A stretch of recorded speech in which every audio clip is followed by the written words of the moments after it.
OGaccountability.com.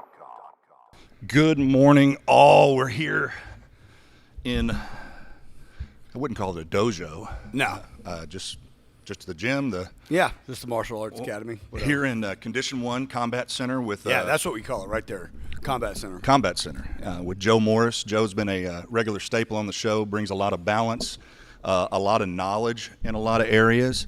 And we've been wanting to do this for a while. I know you just had a class kind of wrap up, some one-on-one training in here. And as you said, maybe we'll get Professor Smith in here one day. But yeah.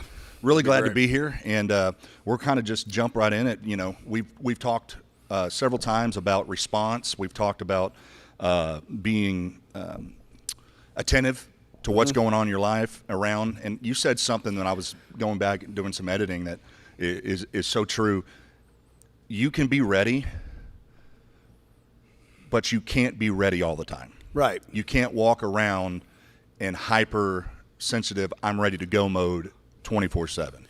No, I mean, that's kind of, I mean, there's different levels to that. I mean, we got used to doing that overseas when we were in a combat theater. But honestly, what I like to do whenever we're out, I mean, there's exercises that you could run through that kind of help you keep your situational awareness at a level that it should be. Okay, and one of the things that I like to do, and I know others that do this as well, is everywhere I go, I'm kind of challenging. I'm looking, right? You know, what's that guy doing?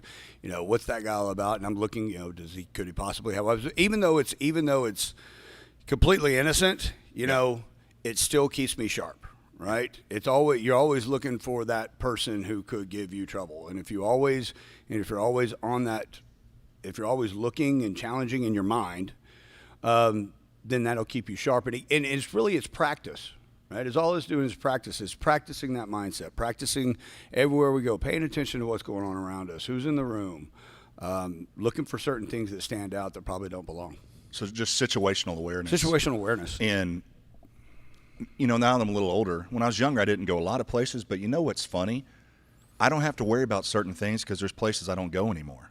Right. And when you go places to where alcohol's not involved, the dynamic is completely different. When you go to a place that ego's not involved, you know, if there's a mixture of guys and girls, typically there's always going to be a couple guys in the room. They've got to kind of puff their chest out and be their thought of the alpha male in the room.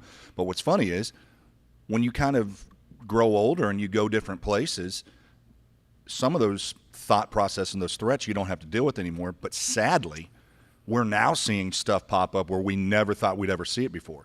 I mean, people showing up at Little League parks, at high school games, JV games, at the school, people losing their minds and acting silly. So some of the things that we see on television, you know, I think we talked about the Real Housewives flipping tables over and fighting all the time. That's kind of carried over into people's real life. I mean, just go in and Google fights in Walmart and all the fights that people got in over toilet paper, paper towels.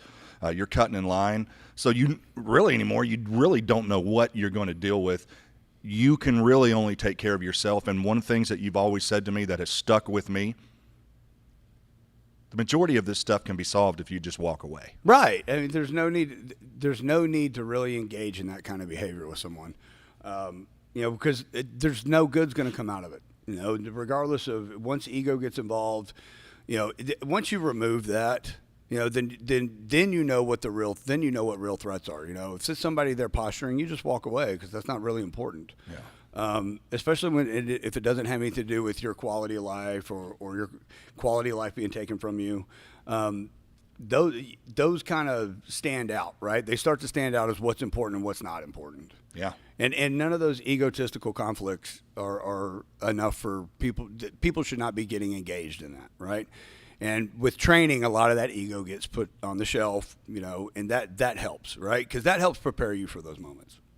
I think I shared this with you before, but I remember when I boxed just briefly for about 4 years, we would go, my dad had a concrete slab, and we'd have boxing matches at my house all the time. Mm-hmm. But what was so funny is all these tough guys would come over and they'd box, and some of these guys that were much smaller than them but trained beat the snot out of them.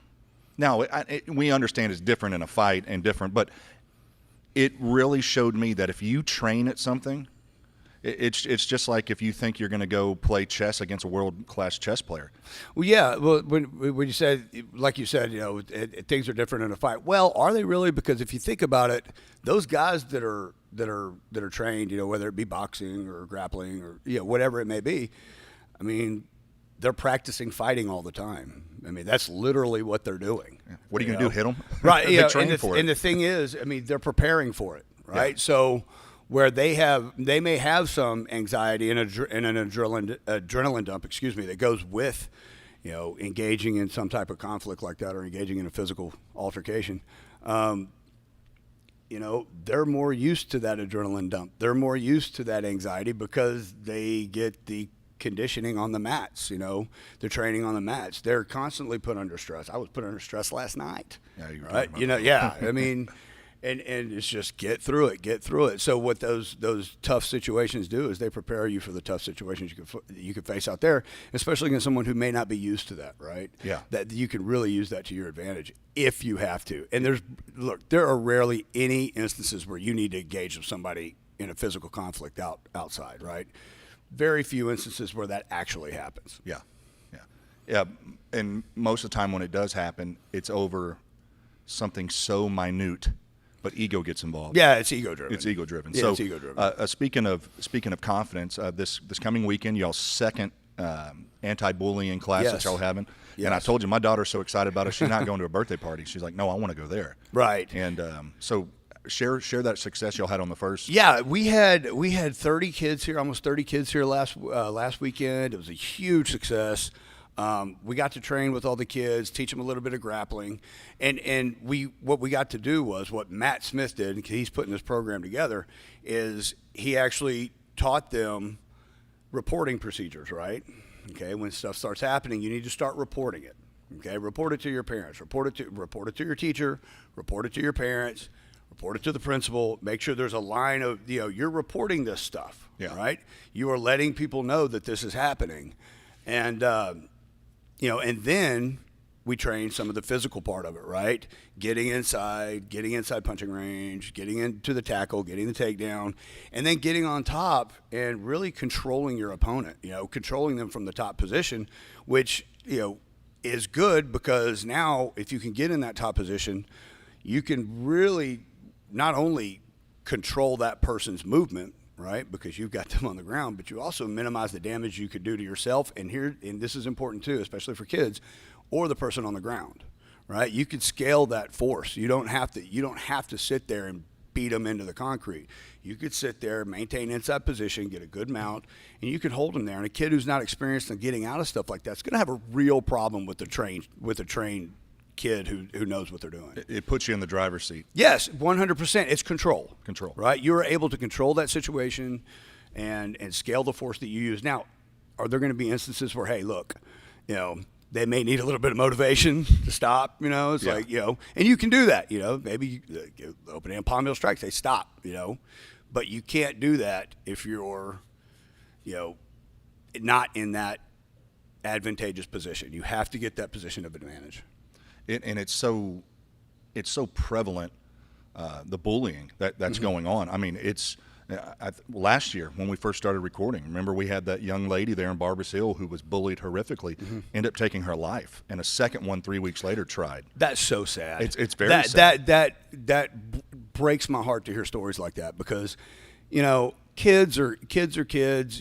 Kids are going to be mean to other kids, but like we've talked about before, and I don't want to get too much into that today. I really want to focus on, self-protection, self-defense, fighting, because that's really important that we get this message out. But kids are going to be bullied. They're going to go through conflict. They're going to have anxiety. Things like this are going to occur at that age. But it's just becoming, it's becoming really bad these days. I mean, we started getting calls the second day after school started. It didn't take any time. I mean, school up here in Conroe ISD started on a Wednesday, and then boom. I mean, Thursday we're getting phone calls from parents already. Wow. And we were packed last weekend. We had parents in the stands. Matt got a chance to go over and address them and talk to them about how we're doing it. And like I said earlier, Matt went through everything from reporting procedures, right, and how to report it, to confronting the bully, finally making a challenge to the bully. Yeah. Like, hey, are you challenging me to a fight? Is that what you're trying to do? Right? And then that right there may be what stops it. It very well may be. It may be very well. Yeah, That very well may might be it, right? Whenever that person finally turns around, looks him in the eye, and says, "Hey, are you challenging me to a fight?" Right? And if it does escalate from there, if they do start throwing punches, get inside, change your level, get in, get the takedown, and control them. And then by the time a teacher gets there, they're either worn out, or the teacher could break it up, or whatever or an adult may break it up. So. But what they did was, and what Matt did, which was genius, was he actually had them role play from reporting procedures all the way through takedown and control. Phenomenal. That's getting them already acting it out, practicing it, conditioning them to go through that process, right? And it doesn't have to be a prolonged process, right? If you get picked on, you go home, you tell your parents. Your parents may call the principal, or you've told your teacher, whatever it may be, and then right into a challenge. It may be the challenge happens the very next day, But at some point in time, they're gonna have to stand up to them. They're gonna have to stand up to them. And that's gonna come with confidence and training. I don't mean to put you in the hot seat, but I'm gonna put you in the hot seat. Okay. Because this is your level of expertise. Yes, it is. So we talk about walking away from a situation. Mm-hmm. I understand every situation's different. Nothing's cookie cutter. What would be a situation in your mind that you say, okay, I can't walk away from this? Like, I'm in a position that there's a threat. I can't walk away. Whenever my quality of life is truly threatened. Not your ego. No, not at all. No. If there is an opportunity or a chance that I could actually have physical harm, then yeah, that's whenever it's time to get physical yourself. Make the confrontation, do whatever you need to do, and maybe you are starting from a position of disadvantage, right? Maybe it does start where they just grab you from behind or something, right? You can't really. There are things you're not going to be able to prepare for, but you can take the steps to start. And whenever I say not prepare for, you can prepare for a bear hug from behind. That's not what I'm saying. What I'm saying is you can't control their behavior and what they're going to do. Yeah. All right. All you could do is try to sway the odds back in your favor whenever something like that happens. Yeah. Okay. But if my quality of life is being threatened, meaning injury, death, a physical assault, that's whenever I think that it warrants a physical response. I do not believe that. I do not believe that ego should be involved in any of that, and that's something that has to be taught very, very early. And it doesn't only happen here in training with what we do here at Condition One Combat Center, but also happens at home. These things need to be rehearsed at home and talked to with parents and guardians at home, and it needs to be worked out beforehand. Because if it's not, then that kid's not going to have the confidence to do what he may have to do whenever it comes time to do something physical. Yeah. Right? If they know that they have the support of their parents. And it's funny you say that. My mom, before I deployed for my second time over in Iraq, and this goes back to talking to parents and having the parents backing on things or support. I remember before that, because I volunteered for my second tour, and it was going to be a tough one, and we knew that. My mom told me, she goes, I don't care what you have to do. Do whatever you have to do to come home. That's the best advice I got. That is the best advice I got before I deployed to a combat zone was, if my mama said it's okay, then it must be okay, right? Right? So if your parents if the parents support the child, that makes things much easier for the child when they do have to act. I remember growing up, a lot of schools carried the policy about self-protection, that you weren't allowed to protect yourself unless you were hit first. And I remember my father telling us when I was starting high school, he's like, you don't let anyone hit you. He said, because a lot of times in a fight, it just takes one hit and it's over. You don't let anybody hit you. So let me expand on what I said earlier then, okay, about imminent physical harm, okay, or imminent, quality of life being taken. That doesn't mean it has to be a physical assault, all right? it's a distance and time thing, right? It truly is. If I don't have time to effectively make a defense, then I'm not going to wait. If they've already stated their intent, if the kids are, if I'm gonna kick your ass or I'm gonna fuck you up, they've stated their intent at that point. And if they are within a range where physical harm can be committed, then I absolutely recommend going first. Yep. Preemptive. Always. Yep.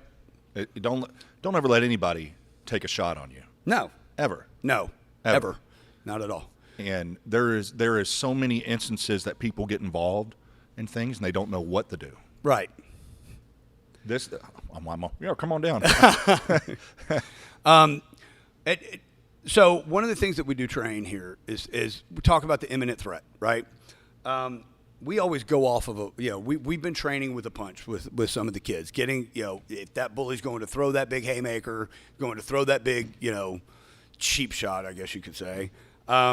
There are ways to mitigate that attack, right? And one of them is, get your head offline, get your head off level, and then make your attack. Get inside punching range, make sure that you get control. So look, you're either going to be in or out, okay? And what I mean by that is you are either going to be out of range of any type of danger, right? They can't touch you here. Right? Where can they touch you? Where can they not touch you? And vice versa. However, you can also be all the way in. Right? You are either out of range where you can't get punched, or you were all the way up against that person in a clinch where their strikes are ineffective because they don't have any range. They can't have any power. They don't have any power behind them. So, right? what would your thought be on this? You're in a situation, and you realize my words can't de-escalate the situation, so I have to take control of the situation. Let's say you mount them. When would be the correct time to say, "Hey, look, I'm getting up now. I'm letting you back up. But if you come back at me, it's going to be met with extreme prejudice." Like I said, you can always motivate them. You know what I mean? You can always give them. You can always give them a little bit of motivation to try to calm them down. And maybe that has the opposite effect. Maybe, if you go and, you're mounted and you've got a very solid mount and you start doing a palm heel strike to the face or something to get them to calm down, it may have the opposite effect, And the thing is, if you learn how to maintain these positions of control, like in the mount, okay, then you could sit there as long as you need to, right? But that comes with training. And the longer you sit there, the more tired they're getting, right? So Matt always likes to say, cook them. Maybe you get them in the mount and you start cooking them. You just get a high mount, get the knees up underneath their armpits, and you just, start waterboarding them with your T-shirt. Just lay on them and make it hard to breathe, and just start cooking them like a potato. And in training, it's not also just learning the moves. You have to train some of these muscles that don't get used in everyday life. In a good scenario, we had a situation where we had a guy get very irate, and he was a big guy, big, way bigger than me and way stronger. And we got down on the ground, and I got my legs in between his legs and I had his shoulders down from behind, and I was using my thighs to get a lock in to keep his legs from getting together. I could not walk the next day. My muscles were so sore on the inner of my thighs because I don't use them. I don't train them. Well, here's the deal. As long as they were sore the next day, right? They were sore the next day. Yeah, bad. as long as they're not sore when you're in the mount, right? No. I mean, you're gonna get tired. That's just how it is. But I promise you that whoever that is underneath you, they're gonna get way more tired. Okay, not only are they fighting you, but they're fighting gravity. Yeah. Right. You got gravity on your side. One of the principles we have here is always fight from the top. Right. Always try to fight from the top. Always try to get the top position to fight from. Yeah, I don't want to be. I'm not Gracie. I don't want to be on the bottom. No, I mean you can defend yourself and you can attack from the bottom, but it's a much better principle to always try to fight from the top. Be on the top. Yep. And in that scenario, my saving grace was whenever the police showed up, he decided he was going to try to fight the police officer, and it ended really bad for him. Oh yeah, Yeah. It always looks really good on your part when they fight the cop. You're Right. like, they're like, get out of here. Yeah, that saved you. That saved you a grand jury. But that was a scenario where somebody came on to property, and you know where I deal with a lot, and you know, I won't say where because people will think, and created some problems, and you know, basically said that he was going to hurt people. So, you know, the guys that were around are like, no, you're not. Well, he's already he stated his intent. Yeah. Right? We talked about that earlier, or just a few minutes ago, about stating their intent. If they are stating their intent, then what else do you have to go by? What other information do you have? You already told me what you were going to try to do. You've already told me what you're going to do. Yeah. Right? You've already told me your intent was to do harm to me, okay, or try to take my quality of life in some way. You know, at that point, I will act, or that person could act. Yeah. You know, and look, I'm not going to sit here. I'm not an attorney, and I'm not going to act like one, even though, you know, I stayed at Holiday Inn Express last night. I'm not.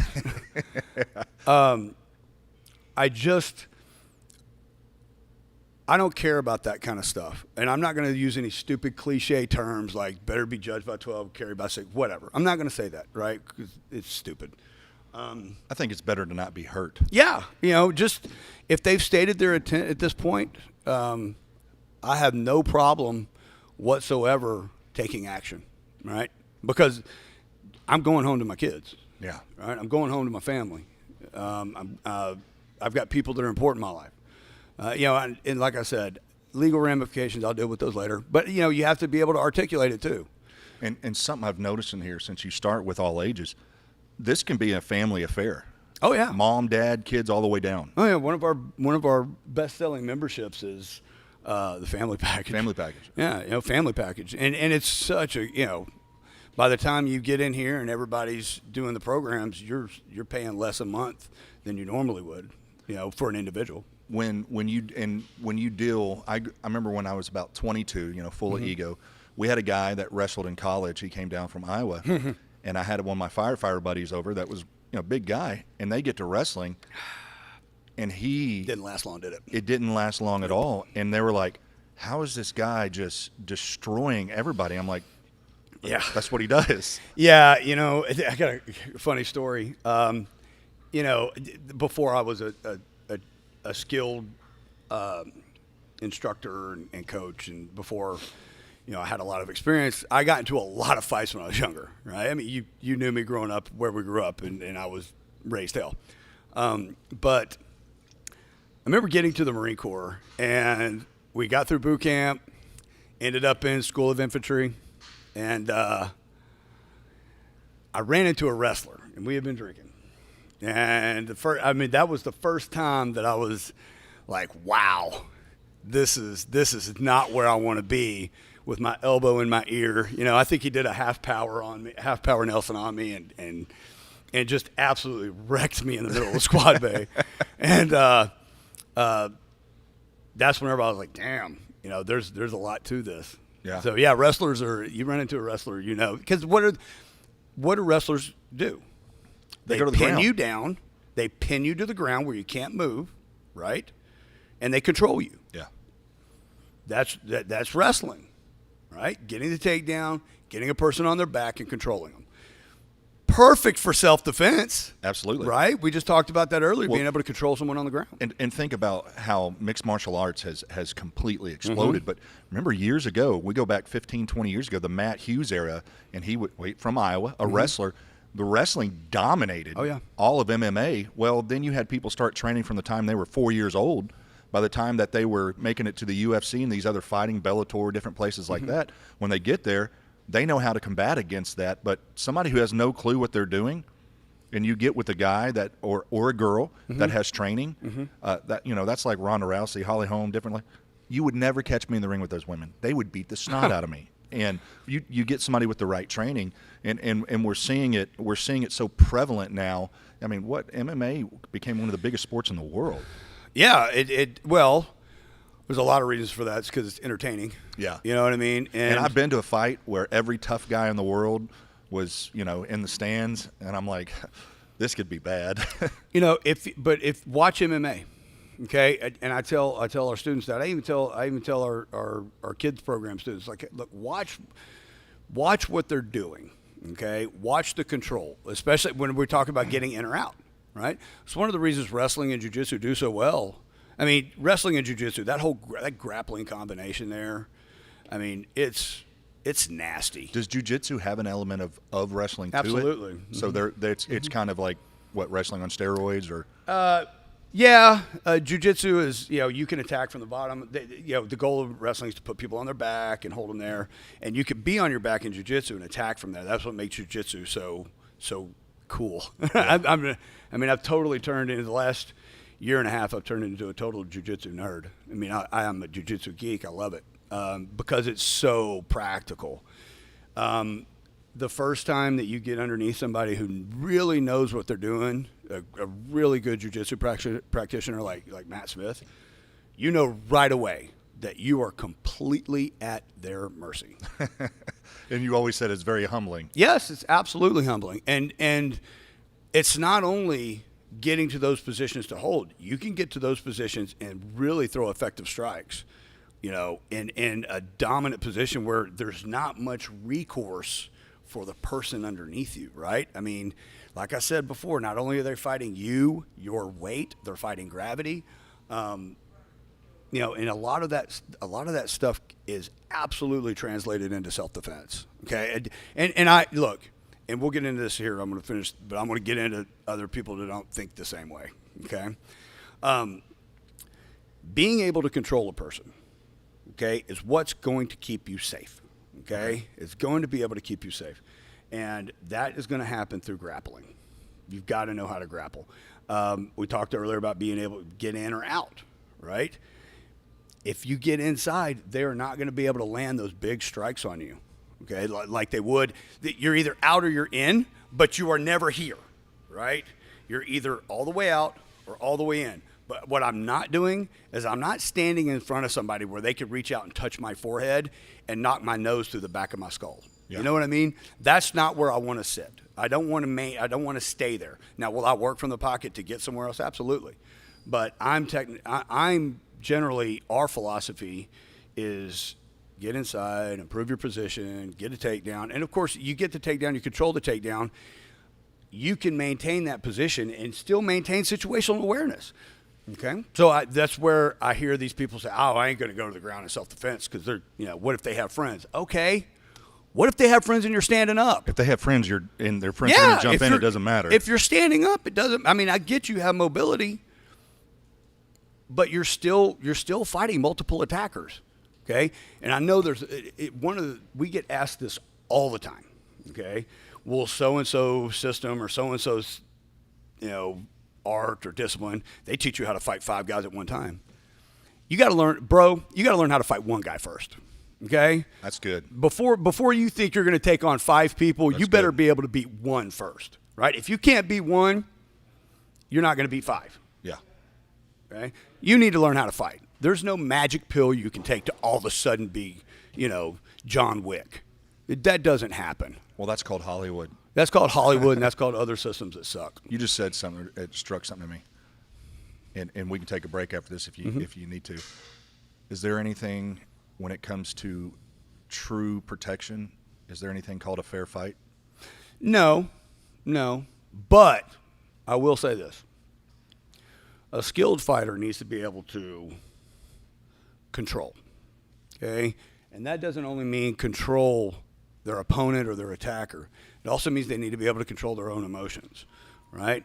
If I've mounted somebody and I start dropping elbows through them, and I keep dropping elbows, and their head's bouncing off the concrete, guess what? I'm probably in the wrong. You should stop. Yeah, because you need to be able to control that, right? Now, that's where you're going to talk about that's where we could start talking about getting into a legal situation, right? Right. Right. You need to be able to scale your force. Hey, man, let's go ahead and take a break. Sure. Let's come back and let's hit up. Absolutely.